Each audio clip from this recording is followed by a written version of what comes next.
5 years out. And the focus that we came up with was on this west of 9th vision. I know that everyone here has probably heard about the invisible wall that exists at 9th Street. So in this rendering, this is that 9th Street border. Now, one of the significant things about 9th Street, and everybody in here knows this, but when you think about it, it's really a stark issue. And that is, 9th Street is the border of the thriving central business district that is attracting all kinds of investment.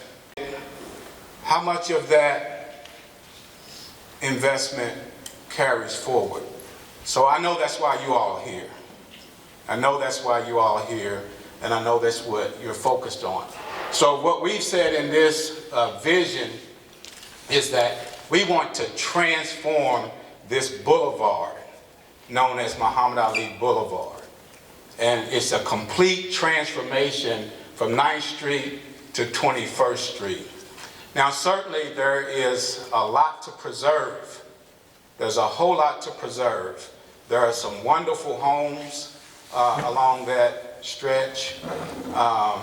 There are certainly employers. There are historic institutions. There are churches. There's a lot of assets to build on. But there's also a need for a radical transformation, because one of the real realities as to why this perceived barrier exists at 9th Street is because you're welcomed as you cross 9th Street when you're traveling west.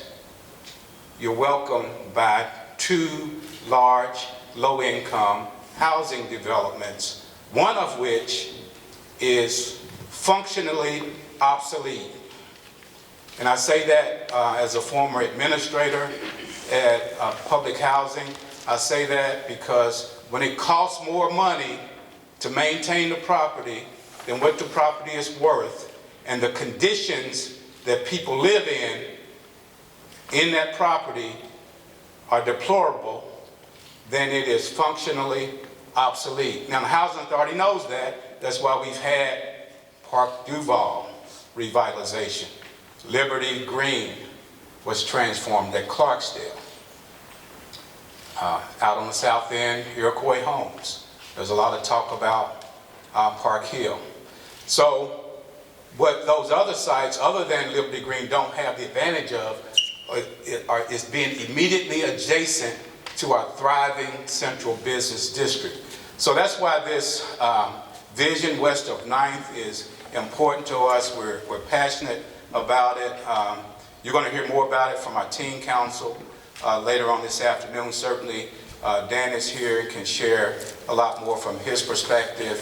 Sam is here, and I know you all heard from Sam last month over at Junior Achievement. So we want to have a hearty conversation about this, because it's going to take leaders that are in the room to really mobilize a transformative vision. The ideas are just ideas, but there has to be momentum, there has to be action, there has to be investment, and there has to be some hard decisions made. We realize there is an impact on people. We're not oblivious to that. When we talk about transforming a Beecher Terrace or City View Park, those are families that live there that we have to take the greatest amount of care with to make sure that they end up in a better situation than what they currently have. So it's certainly not with an intent to create hardship, but it is a reality that we want to advocate for, because it's because of the children. And I'll close by saying this: as a child growing up in Beecher Terrace, my aspiration became having opportunity to see better and to connect to better. And that's what drove my life. So when we have children, if you go through there and see the babies, and the perception of 9th Street is really a myth, because across 9th Street, perceptions are there's a lot of gun-toting, gangbangers on every corner that's ready to rob anybody that comes near. Well, you got to be savvy about navigating, can't be naive. However, it's predominantly children and women who occupy the housing. So when you look at the future through the lens of a child, you ask yourself a question: what should we do to make it a little bit better? So that's what our passion is built on. That's what drives us every day. So with that, we will close by thanking you all for coming, and certainly want to entertain questions, comments, and additional dialogue. Can you tell us a little bit about the building and what your vision is for, for the floors and all of that, and the retail space? Thank you. In this space that we're in now, we're at Old Walnut Street. This entire campus, it represents Old Walnut Street, but this is the atrium that we're in, this room here. It represents our front door, back door. We use it as event space, but it's really not designed to be event space. We're currently moving toward a renovation project in this 10,000 square feet that we just moved out of. That's designed to be a family strengthening center, so it's actually the event space. So there'll be 10,000 square feet of conference center space for special meetings and special events. That's currently under, we just took in bids a couple of weeks ago. Dr. Ward, contract should be done by July. So there'll be 10,000 square feet of conference space here. Over here in the 4-story building, there are 4 floors here. The first floor and the second floor, 19,000 square feet each. The first floor is designed to be a small business plaza. Now, with that, we wanted to acknowledge recent events there. We are working with Fifth Third Bank to advance an idea that's suggesting that we want to attract businesses here to do e-commerce. So, and that's the theme going forward, is we want businesses, and e-commerce is just a strategy, and we don't want to get caught up into what that means, but the idea is that we want business owners to understand global marketing, global distribution, and not depend purely on an immediate local market to drive its revenue. So that's the idea. We're launching this initiative. There's a flyer on your station talking about this Old Walnut Street e-commerce initiative that's being sponsored by Fifth Third Bank. So I want to thank Adam Hall and his colleagues for that support, because we're moving that forward. But that small business plaza, there's 15 walled spaces there. They range in size as small as 200 square feet to as large as 2,000 square feet. Our vision is to attract tenants who will represent retail, commercial, represent light manufacturing, represent professional services, but who understand global marketing and who really are trying to reach the world. The second floor is 19,000 square feet of family service center spaces. So it's our headquarters for LCCC. Our administrative wing is there. We have an entire west wing dedicated to education and youth services. So you'll get a chance to see our teen activity center, our education room for tutoring.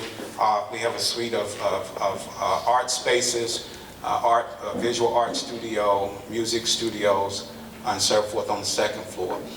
Now the third and the fourth floor is to be developed.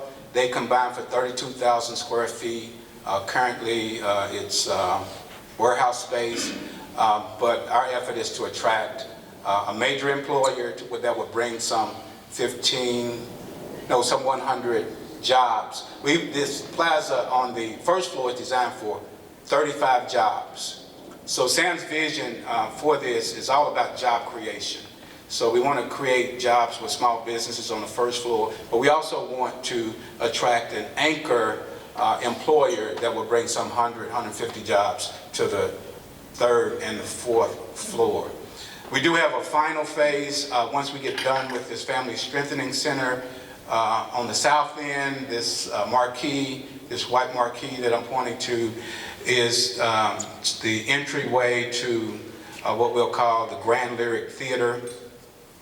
The plan is to have a 400-seat youth performing arts theater there, so we're still in the fundraising phase for that. So when it's all done, we will have about 110,000 square feet of spaces here, representing about $11.5 million investment through the support of mostly private gifts that have sustained this vision for a long time.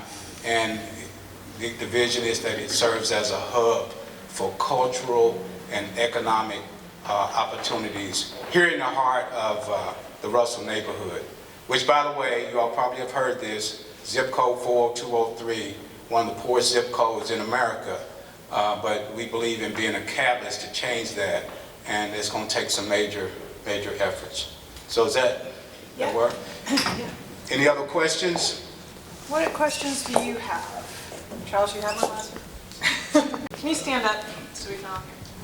My question was sort of detailed because I've been working close to this property in Russell neighborhood through the city for a couple of years. So just to sort of dig into the conversation, and Mr. Watkins may want to jump in. What are some of the issues that you're still seeing as far as filling the top 2 floors and attracting? Because the shell is here. There is a lot of potential here. So what are the barriers that you're still looking at? Thank you. That's an excellent question. We're coming out of a deep recession globally, so that's kind of the backdrop to everything that's going on. But in terms of the kinds of action steps that can and should be taken to get the right tenant here, I think the barriers to that action is being able to get and garner the kind of leadership and advocacy away from here, pointing this way. So we've made appeals, starting with the mayor. We've hosted the mayor here. We've made appeals to several national types of entities, foundation people that do see these kinds of developments and do these kinds of developments. And our appeal to them, and there's many others, our appeal will be to you who are here to help us tell this story and to help show this space to potential investors who may want to be here and can see this value proposition. Because we are strategic in a way that there is a shipping port here already existing. We're in Louisville, Kentucky, so we should be able to attract anybody on the globe to see this as a strategic location. So we're not limiting our search to just local, but we don't have the wherewithal either to find them wherever they may be on the globe. So we need help with that. That's one of the real barriers, is just getting the kind of help that we need, that's spreading the word, that's helping to sell this idea and helping people to connect. Now the great news is, one of the brilliant pieces of this, I hope Sam don't mind me saying this, this property is unencumbered with debt. So that means there's an opportunity to negotiate a good deal, especially if somebody coming and seeing it from a ground floor opportunity. So it's an opportunity to come and meet with Sam Watkins and negotiate and cut a deal, because we're mission based, and our mission is job creation. So if we can prove that we can create jobs, then we can make the economics work. I'd like to think. Do you see any barriers unique to West Louisville? Do you hear anything about reluctance here? Nothing other than perception type things. About crime? Yeah, it's perception that's driven by media that causes concern. There was a big reaction to the shootings of about a year ago, and became a big task force response to that. And that's very unfortunate.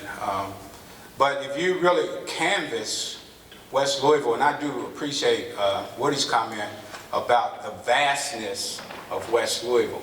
So when you try to take on West Louisville, you're talking about a vast amount of space. I mean, there's literally hundreds of square miles of space when you combine all these neighborhoods in these areas. But you will find when you do that, there is significant existing industry located in West Louisville. Now, many of them have downsized. Michael White's installation on West Jefferson is a major engine in this community. There's many of them who are here.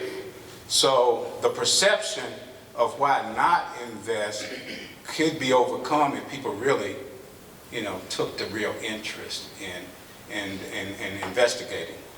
Yeah, I have a question. Excuse my ignorance, but how long have you been looking for an investor companies to go into the facility? Dan, you want to answer that? Well, at least 2 years, although the problem has been, until this space was finished, we really couldn't go out and do much. But I mean, the word has been out there for about a couple of years, but only in maybe the last year, I think, has it been a serious effort. We've got space, it's ready to go. Yeah, we crossed a major hurdle this past year with getting through issues with our contractor that would allow us to get a certificate of occupancy so we could actually move in. Now that that's behind us, then we're really, at this point, ready to carry the rest of the vision forward. So we're kind of hot and heavy now on wanting to get people to come in. And thank you for coming in yesterday with the client who's prospecting space here. Other questions? And actually, two-part question. The first and second floors, I wondered, what's the vacancy rate of those, or the percentage of vacant space, and then the cost per square foot?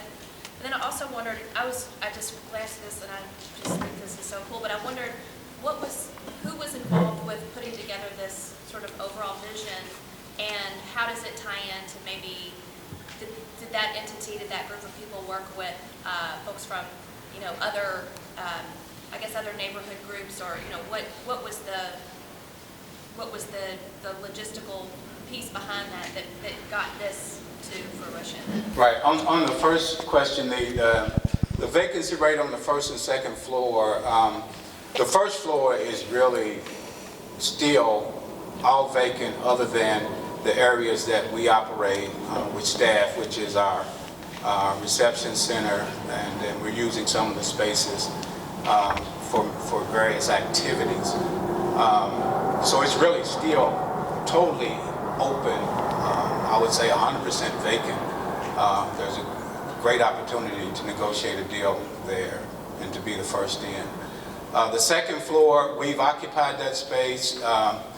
It's fully occupied other than a few individual offices.